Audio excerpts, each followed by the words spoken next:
नमस्कार प्यारे बच्चों, मैं हूं स्मिता शर्मा और हम NCERT क्लास 12 का पेपर सॉल्व कर रहे हैं। आशा करते हैं कि अभी तक के सारे क्वेश्चन आंसर्स आपको अच्छे से लर्न हो गए होंगे। तो अब आगे के ये क्वेश्चन आंसर्स भी आप अच्छे से लर्न कीजिएगा। फिर हम आगे के क्वेश्चन आंसर्स भी आपको भेज देंगे धीरे धीरे करके। मैं आपसे एक बात कहना चाहती हूँ कि जो बच्चे हॉस्टल नहीं खुलने की वजह से स्कूल में नहीं आ रहे हैं, क्योंकि बहुत ज़्यादा दूरी है और इतने दूर तक उनका आना रोज रोज आना पॉसिबल नहीं है, ऐसे बच्चों से ये वीडियोस जरूर शेयर कीजिए ताकि उनके पास समय से क्वेश्चंस के आंसर पहुंच सके और वो भी अच्छे से तैयारी कर सकें। चलिए सबसे पहले हम देखेंगे क्वेश्चन नंबर 14। भारत द्वारा आयात की जाने वाली प्रमुख वस्तुओं के नाम लिखिए। तो हम आंसर में लिख देंगे कि भारत द्वारा आयात की जाने वाली प्रमुख वस्तुओं के नाम निम्नलिखित हैं। सबसे पहले हम देखते हैं खाद्य तेल। खाद्य तेल में कई तेल आते हैं, जैसे जैतून का तेल है, ठीक है, और भी कई खाद्य तेल जो हम भोजन आदि में यूज़ करते हैं।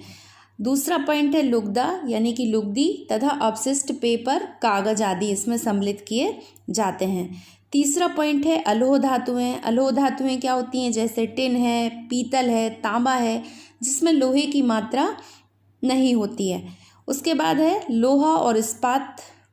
इसमें कई सारी चीज़ें होती हैं। लोहा, इस्पात, कार्बन और अन्य तत्व की मिश्र धातु जो है वो लोहा इस्पात में सम्मिलित की जाती है। उसके बाद है पेट्रोलियम एवं पेट्रोलियम के उत्पाद, जैसे डीजल है, डीजल के साथ साथ ग्रीस भी है, ग्रीस ऑयल, ये सब इसमें सम्मिलित होते हैं। अगला है मोती, बहुमूल्य एवं अल्प मूल्य रत्न, ठीक है, इसमें सोना चांदी सम्मिलित किए जाएंगे। फिर चिकित्सकीय एवं फार्मा उत्पाद से संबंधित वस्तुएं। उसके बाद है रासायनिक उत्पाद, इसमें प्राकृतिक गैस, खनिज, ऑयल आदि को सम्मिलित किया जाता है। चलिए अब हम अगला क्वेश्चन देखते हैं। भारत के अंतर्राष्ट्रीय व्यापार को दुगना करने के लिए क्या उपाय किए गए हैं, लिखिए। आंसर है, सबसे पहला है विनिर्माण के क्षेत्र में सुविधा। विनिर्माण के अंतर्गत मशीनों और श्रम का उपयोग करके कच्चे माल को बड़े पैमाने पर, ठीक है, कच्चा माल इसको बड़े पैमाने पर तैयार माल में बदला जाता है। अतः विनिर्माण उद्योगों में अधिक वृद्धि करना चाहिए। विनिर्माण उद्योग जिनमें कि किसी चीज़ का निर्माण होता है तथा उसको अधिक मात्रा में उत्पादित करके हम विदेशों को निर्यात कर सकते हैं, ठीक है, जैसे कॉटन, कॉटन से कपड़ा बनाना आदि, ठीक है। अगला पॉइंट है सरकार की उदार नीतियाँ। EPCGS योजना के तहत पूंजीगत वस्तुओं के लिए ऐसे निर्यातकों को आगामी 5 वर्षों में आयात के 4 गुना मूल्य की वस्तुओं को निर्यात करना। यानी कि कहने का मतलब है कि जो हम वस्तुएं आयात करते हैं तो उन वस्तुओं को इतना अधिक निर्माण करना जिससे कि उनका आगामी सालों में हम निर्यात करना शुरू कर दें, ठीक है। अगला है एग्जिम बैंक और सेज की स्थापना ने देश के निर्यात को बढ़ाया है। एग्जिम बैंक जो है और सेज है, इनका काम ये होता है जैसे कोई भी कुटीर उद्योग से अपनी वस्तुओं का निर्माण करता है और वो मार्केट में लाता है, तो उन वस्तुओं का हम अधिक से अधिक मात्रा में बाज़ारों से उठाकर विदेशों को निर्यात कर सकते हैं, ठीक है। चलिए बाज़ारों की विविध रूपता। आधुनिक युग में जो हम बाज़ार देख रहे हैं तो हमें भी आधुनिक तरह के विविध प्रकार के बाज़ारों का निर्माण करना चाहिए जिससे कि अंतर्राष्ट्रीय व्यापार में अधिक वृद्धि हो और अधिक बाज़ारों की विविधता के कारण अंतर्राष्ट्रीय व्यापार में वृद्धि हो भी रही है। अगला क्वेश्चन है वायु प्रदूषण के प्रमुख स्रोतों को लिखिए। आंसर है वायु प्रदूषण के प्रमुख स्रोत। सबसे पहले है जीवाश्म ईंधनों के दहन से। जीवाश्म ईंधनों के दहन से बहुत अधिक मात्रा में वायु प्रदूषण होता है, जैसे कोयला जलता है और पेट्रोलियम जलता है और प्राकृतिक गैस आदि, इन सभी के दहन से बहुत अधिक मात्रा में वायु प्रदूषण होता है। अगला है औद्योगिक प्रक्रमण से उत्पन्न विषाक्त गैसों के उत्सर्जन से वायु प्रदूषण होता है।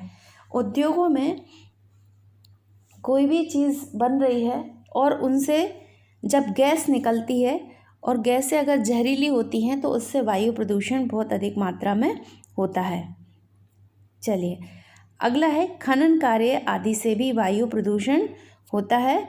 और उसके बाद है वाहनों से निकलने वाले धुएं से भी बहुत अधिक वायु प्रदूषण होता है। अगला क्वेश्चन है भू निम्नीकरण को कम करने के कोई 3 उपाय लिखिए। भू निम्नीकरण का अर्थ पहले हम समझ लेते हैं कि भू निम्नीकरण क्या होता है। भू निम्नीकरण का अभिप्राय स्थायी या अस्थायी तौर पर भूमि की उत्पादकता की कमी है। स्थायी तौर पर यानी कि भूमि परमानेंट बंजर हो जाए, मरुस्थल में बदल जाए, या फिर खनन कार्य आदि के कारण वो खड्ड के रूप में परिवर्तित हो जाए, तो वो स्थायी तौर पर किसी काम की नहीं रहती है। या अस्थायी तौर पर भूमि की उत्पादकता में कमी, या कुछ समय के लिए भूमि जो है उसकी उत्पादकता में कमी हो जाती है, इसी को हम निम्नीकरण कहते हैं। भू निम्नीकरण 2 प्रक्रियाओं द्वारा तीव्रता से होता है। पहला होता है प्राकृतिक।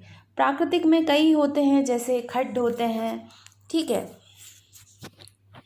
और मरुस्थलीय भूमि भी इसमें सम्मिलित की जाती है, तटीय व रेतीली भूमि इसमें सम्मिलित की जाती है, बंजर और चट्टानी क्षेत्र इसमें सम्मिलित किए जाते हैं, तीव्र ढाल वाले क्षेत्र भी इसमें सम्मिलित किए जाते हैं। वहीं पर दूसरी होती है मानव जनित भूमि। मानव जनित भूमि में स्थानांतरित कृषि जनित भूमि को इसमें सम्मिलित किया जाता है, रोपण कृषि को इसमें सम्मिलित किया जाता है, चारागाह क्षेत्र, खनन व औद्योगिक व व्यर्थ क्षेत्र जो मानवीय प्रक्रियाओं से कृषि के लायक नहीं बचे हैं, यानी कि कृषि के काम के नहीं बचे हैं, ऐसे क्षेत्र को इसमें सम्मिलित किया जाता है। ठीक है, अब भू निम्नीकरण को कम करने के उपाय। सबसे पहला है अधिक से अधिक मात्रा में वृक्षारोपण करना चाहिए। दूसरा है पेड़ों के काटने पर रोक लगाना चाहिए। तीसरा है रासायनिक खादों के उत्पाद को कम करना चाहिए, जिससे कि भूमि की उर्वरा शक्ति बनी रहे। अगला है पहाड़ी क्षेत्रों में श्रेणीदार कृषि करना चाहिए। ठीक है, तो आशा करते हैं आज के ये 3 नंबर के बाकी बचे हुए क्वेश्चन आपको समझ में आ गए होंगे। फिर 4-4 नंबर के क्वेश्चन हम नेक्स्ट क्लास से शुरू करेंगे। Okay, thank you. जय हिंद, जय भारत प्यारे बच्चों।